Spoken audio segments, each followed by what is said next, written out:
Itinutulak na po ngayon ang panukalang mailipat sa unang Lunes ng November 2026 ang barangay at sangguniang kabataan elections matapos maipasa sa Bicameral Conference Committee ng Kongreso at Senado ang nasabing panukala noong nakaraang 19th Congress. Pero kahit may posibilidad ng pagpapaliban, hindi nagpapakampante ang ilang tanggapan ng COMELEC sa lalawigan ng Pangasinan.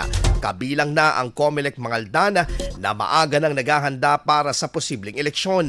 Kamakailan ay nagsagawa ang COMELEC Mangaldan katuwang ang Municipal Treasury Office at ang Parish Pastoral Council for Responsible Voting or PPCRV ng opisyal na pagbubukas ng mga ballot boxes na ginamit noong 2023 BSKE.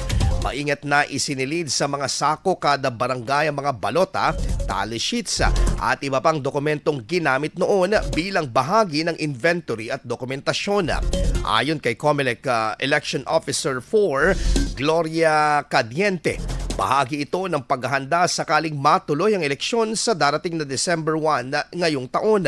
Dagdag pa ni Cadiente, kahit hindi pirmahan ng Pangulo ang panukalang pagpapaliban, itutuloy pa rin ang mga aktibidad tulad ng procurement at inventory ng yellow ballot boxes. Giit pa ng opisyal, hindi sila magiging kampante hanggat wala pang pinal na desisyon at sisikapin nilang makapaghanda ng gusto para sa anumang posibilidad. IFM News. IFM News. IFM News.